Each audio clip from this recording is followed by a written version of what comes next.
All right, it's Sunday, April 20th, and let's take a look at where we are in the 2025 Apple Pathology season. All right, somewhere in most of New York, it should be between half-inch green and coming up on tight cluster, moving into pink. And this is the particular time when we might start to see some big infection events. Right now, the ejection levels have been pretty low. 6 over the course of a week, maybe an 8 or a 10 at most.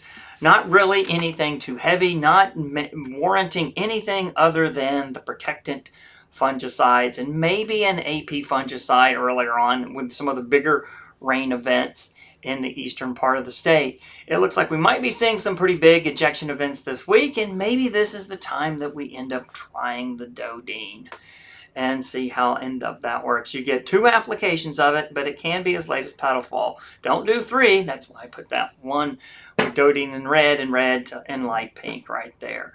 We'll talk about that in specific recommendations as we get into the predictions for the week.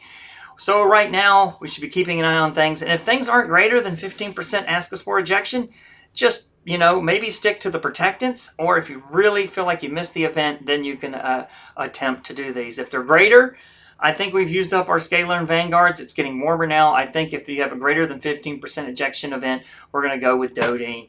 They do work great on apple scab. The other diseases aren't here yet, so let's not spend them on that. If it's less than Cap 10, 80, about 2.5 pounds with mancozeb, 75 at 3 pounds mixed together to get the best of both sticking and distribution. Or if you want, you can use a biological, Stargus EcoSwing, double nickel. I've used all of these very well in combination with other single-site fungicides. And remember, I like the liquid formulations the most. They are much easier to use, and they all generally exit the tank and end up on the foliage. So whatever course you use, some places look like they have some pretty strong events. Others can just maintain coverage, but we'll get into that. We're starting to creep into fire blight. Let's take a look at where we are. We're past this stage. We're past the part of copper, moving into half-inch green and tight cluster. In some places could be even moving into pink, and then this is where we might want to start our perhexadione calcium pre-bloom programs early on. And sometimes the systemic acquired resistance inducers, if you want to put those. I'll put a recommendation out in a moment. Then the antibiotics or biologicals, depending on what you want to work with, can go on from pretty much bloom to petal fall. And then after petal fall, you're pretty much stuck with prohexadione calcium and maybe some protective residues against copper. It's going to take everything you can to stop the blossom blight that leads to the end up into the shoot blight. Copper and other materials like the antibiotics kill surface. Perhexadione calcium is a PGR and will work on the inside, as well as the defense inducers. And with that, we're past the part where we would use copper to try to get inside the oozing cankers and kill any fire blight. Cankers probably could have been oozing, but probably oozing maybe closer to now. Earlier on, it was just too cold to really get these things moving. The inoculum pressures are very low. However, we've had some hot spikes and some warm weather's coming as we move into pink. And that's when we generally recommend, if you just want to do perhexadione calcium, 6 ounces per 100 gallons, or 2 ounces of Prohex and 1 ounce per 100 of ASM, acyl or S-methyl. Marketed as Actigard. There are no generics for this. You need to use the original product. These two things together, the ASM will sort of boost plant defenses and is somewhat synergistic according to new research out of Michigan State with the PGR Prohex. The Prohex will thicken the cell walls and the floral pedicels and try to prevent that systemic infection if the bacteria are infecting that flower and trying to move, and can cause an invasion, which ends up boosting numbers and leading to a dead cluster. They can sort of thicken these cell walls, and that bacterial type 3 secretion system pilus can't get through and do the job it needs. So let's switch over to the forecast this week and see what we're working with. We won't be necessarily working on fire blight this week, but we'll stick with scab, and I want to go right in and take a look at Riverhead and see how we're doing there. It's the 20th right now, and I'm still seemingly thinking it's in April 2025. Let's see if we can make this thing behave. There we are. Now we're talking. Still seems to think the date of interest is I'm going to pick the 20th. Seems like some station problems are happening in NEWA. If you see weird patterns such as gapped areas and stuff like that. Close the browser and refresh it like I'm seeing as well. It's showing the right dates now, but it's still showing today as a forecast, which we all know that shouldn't be the case. So what I will do, and I would recommend to you, is simply closing the browser, popping open a new tab, boop, and then typing back in. And then if you see me do this in real time, then you know you can do the same solve the same issue. Apple scab. Now it's looking a lot better. You'll see that the calendar dates are filling in, and it's still showing the 20th as a forecast. Well, what are you going to do? We tried. Probably have to end up clearing the cache. But for the most part, looks like there are some caching issues with NEWA that they're coming up. But what's happening in Riverhead today? This week, it doesn't really change too much. This should be our present date. But anyway, we're seeing the best that we can. I'm going to see if I can move this thing on by refreshing it. Now, you just can't make this thing behave. It's just simply not possible. Anyway, coming into the week, you can kind of see what's going on. We have a big ejection event on the 22nd coming up.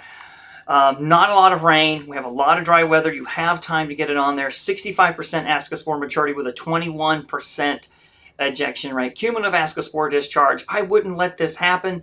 In the case if I was Riverhead, I would double check my label, make sure psyllid is on it. I believe it is. And I would use that this week. If not, use one of the other single-site fungicides of interest as well. Maybe a group 7, like an Aprovia or something like that that's coming up. They can really do a lot of damage to the scab. This is a big ejection event. You want that material on sooner than later, so once you get finished with the holiday, come back in and get that spray on while we have this nice weather. What else do we have? Okay, let's see what we've got going on after that. Let's head into the Hudson Valley and see how it's going to behave. Still behaving terribly. Notice how that calendar thing has not actually changed. However, we can see what's going on. We've had 2 big ejection events here, one on the 13th, and break in the action coming up for another big 15% on the 22nd.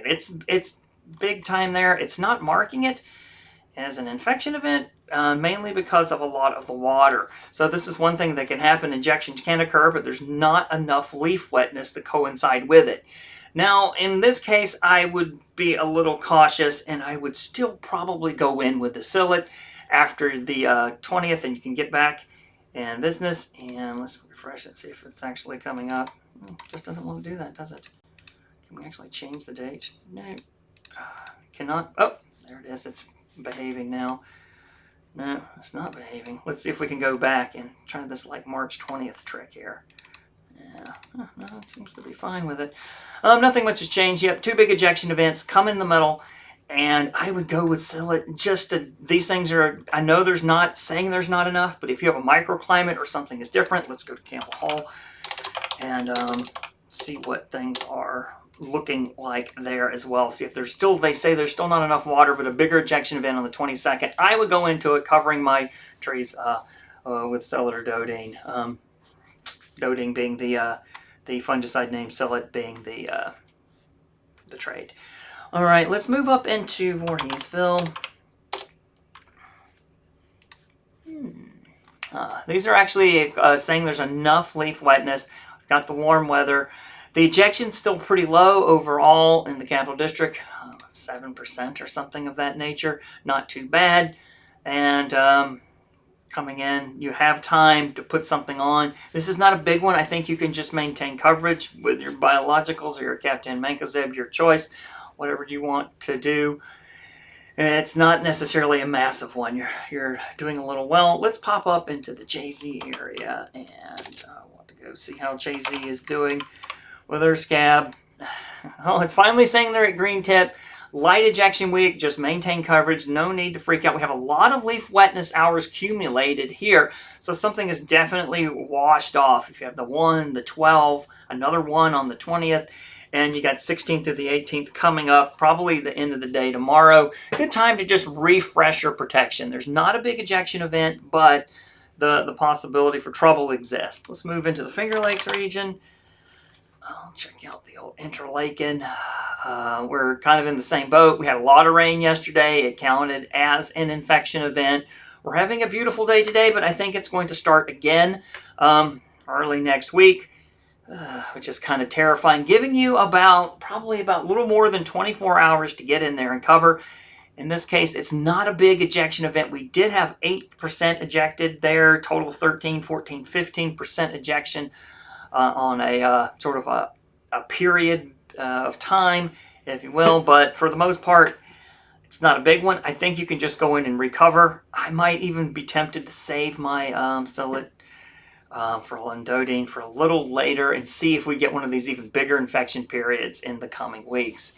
If you're thinking too much leaf wetness has occurred, maybe it's not too bad, you could put the Zillet on. But either way, you only get 2 applications. I think it's worthwhile maybe holding off on one of those in the Finger Lakes region.